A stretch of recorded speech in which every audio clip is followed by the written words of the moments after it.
Hi ನಮಸ್ತೆ, welcome back to my channel Chirag Chitra YouTube channel.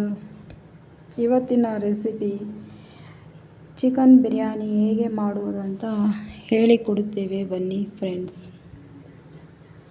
ಮೊದಲಿಗೆ 2 kg chicken ತೊಗೊಂಡಿದ್ದೀನಿ. 1 kg chicken gravy ಮಾಡೋಣ, ಇನ್ನೊಂದು kg ಬಿರಿಯಾನಿ ಮಾಡೋಣ ಅಂತ ತಗೊಂಡಿದ್ದೀನಿ ಫ್ರೆಂಡ್ಸ್. ಮೊದಲಿಗೆ ಚಿಕನನ್ನು ಒಗ್ಗರಣೆ ಮಾಡ್ಕೋಬೇಕು. ಸನ್ಫ್ಲವರ್ ಆಯಿಲ್ ಹಾಕಿ ಈರುಳ್ಳಿನ ಒಗ್ಗರಣೆ ಮಾಡ್ಕೋತಾ ಇದ್ದೀನಿ. ಇವಾಗ 1 ಸ್ಪೂನ್ ಅರಿಶಿನ ಮತ್ತು 1 ಸ್ಪೂನ್ ಚಮಚ ಸಾಲ್ಟ್ ಹಾಕೋತಾ ಇದ್ದೀನಿ, ಹಾಗೂ 3 ಹಸಿರುಮೆಣಸಿಕಾಯಿ ಹಾಕ್ಕೊಂಡು ಚಿಕನನ್ನು ಬೇಯಿಸ್ಕೊತಾ ಇದ್ದೀನಿ ಫ್ರೆಂಡ್ಸ್.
ಫ್ರೆಂಡ್ಸ್, ಇವಾಗ ನಾವು ಇನ್ನೊಂದು ಒಗ್ಗರಣೆ ಮಾಡ್ಕೋತಾ ಇದ್ವಿ ಬಿರಿಯಾನಿ ರೈಸ್ ಮಾಡ್ಕೊಳ್ಳೋಕ್ಕೆ. ಅದಕ್ಕೆ ಬೇಕಾಗುವ ಸಾಮಗ್ರಿಗಳು: 2 ಏಲಕ್ಕಿ ಕಾಯಿ, ಚಕ್ಕೆ ಲವಂಗ, ಬಾತು ಎಲೆ, ಮರಾಠಿ ಮೊಗ್ಗು, ಅನಾನಸ್ಸು, ಸೋಂಪ, ಆಯಿಲು ಇಷ್ಟು ಹಾಕಿ ಎಣ್ಣೆಯಲ್ಲಿ ಬೇಯಿಸ್ತಾ ಇದ್ದೀನಿ.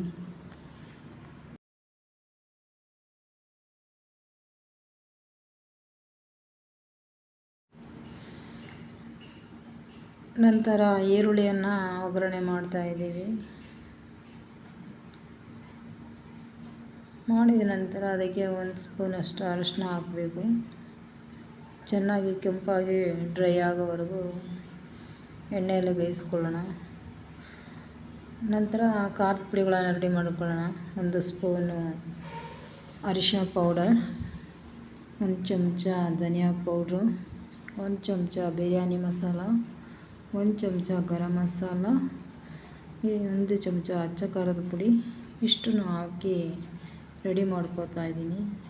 ಹಾಗೆ ಅದಕ್ಕೆ 3 ಟೊಮೊಟೊನ ಹಚ್ಕೊಂಡು ಇಟ್ಕೊಂಡಿದ್ದೀನಿ.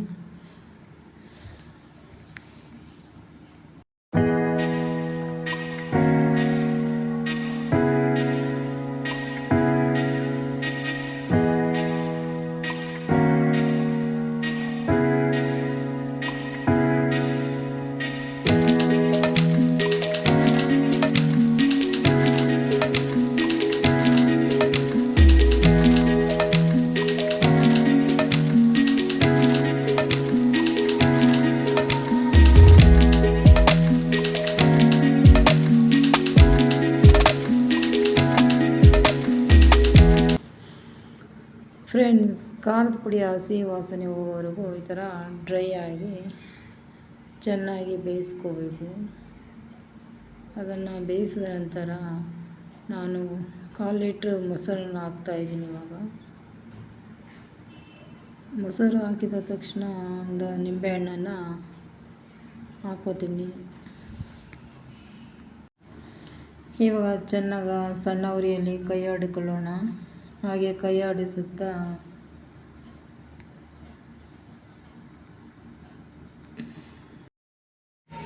ಈಗಾಗಲೇ ಶುಂಠಿ ಬೆಳ್ಳುಳ್ಳಿ ಪೇಸ್ಟ್ ಮಾಡ್ಕೊಂಡಿದ್ದೀನಿ.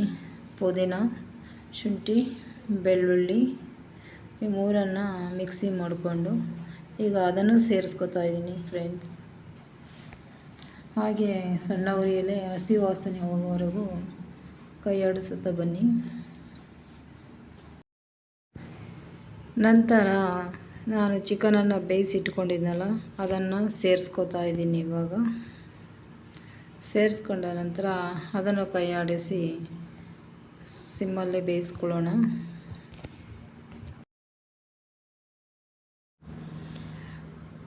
ಮಾಡಿದ ನಂತರ ಇವಾಗ 2 ಲೋಟ ಅಕ್ಕಿಯನ್ನು ತೊಳೆದು ನೆನೆಯಕ್ಕಿಡೋಣ. ಸ್ವಲ್ಪ ಹೊತ್ತು ನೆನೆದ ನಂತರ ಅದನ್ನು ಒಗ್ಗರಣೆ ಮಾಡಿದ ಚಿಕನಿಗೆ ಸೇರಿಸ್ಕೊಳ್ಳೋಣ. 2 ಲೋಟ ಅಕ್ಕಿಗೆ 4 ಲೋಟ ನೀರು ಹಾಕೊಳ್ಳೋಣ. ಒಂದು ಅರ್ಧ ಲೋಟ ನೀರು ಎಕ್ಸ್ಟ್ರಾ ಹಾಕೊಳ್ಳೋಣ.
ಮಾಡಿದ ನಂತರ ಇವಾಗ 1 ಚಮಚ ಉಪ್ಪನ್ನು ಹಾಕೊಳ್ಳೋಣ, ರುಚಿಗೆ ತಕ್ಕಷ್ಟು. ಮೊದಲೆಲ್ಲ ಚಿಕನಿಗೆ ಮತ್ತು ಟೊಮೆಟೊಗೆ ಉಪ್ಪನ್ನು ಸೇರಿಸಿರ್ತೀವಿ, ನೋಡಿ ಹಾಕ್ಕೊಳ್ಬೇಕು. ಹಾಗೂ ಲಾಸ್ಟಿಗೆ ನಂದಿನಿ ತುಪ್ಪನ ಆ್ಯಡ್ ಮಾಡ್ಕೊಳ್ಳೋಣ. ಮಾಡಿಕೊಂಡ ನಂತರ ಅದನ್ನು ಕೈ ಆಡಿಸಿ ಒಂದು ಪ್ಲೇಟನ್ನು ಮುಚ್ಚೋಣ. ಮುಚ್ಚಿ ಅದಕ್ಕೆ ಭಾರವಾದ ಒಂದು ವಸ್ತುವನ್ನು ಅದರ ಮೇಲೆ ಇಡೋಣ. ಅದು ಸ್ವಲ್ಪ ದಮ್ಮು ಕಟ್ಟಿದರೆ ಪಂಗಿ ಚೆನ್ನಾಗಿ ಅಲ್ಲೇ ಬೇಯ್ತದೆ. ಹಾಗೆ ಲಾಸ್ಟಿಗೆ ಕೊತ್ತಂಬರಿ ಸೊಪ್ಪು ಉದುರಿಸ್ಕೊಳ್ಳೋಣ.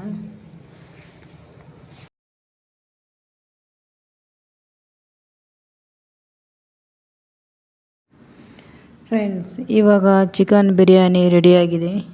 ನೋಡೋಣ ಬನ್ನಿ ಹೇಗೆ ಆಗಿದೆ ಅಂತ. ನೀವು ಒಮ್ಮೆ ಟ್ರೈ ಮಾಡಿ.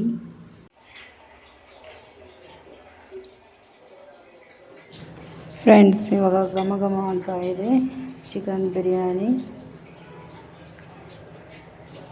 ಈ ವಿಡಿಯೋ ಇಷ್ಟವಾಗಲಿ ಲೈಕ್ ಮಾಡಿ, ಶೇರ್ ಮಾಡಿ, ಕಾಮೆಂಟ್ ಹಾಕಿ, ಸಬ್ಸ್ಕ್ರೈಬ್ ಆಗಿ ಫ್ರೆಂಡ್ಸ್.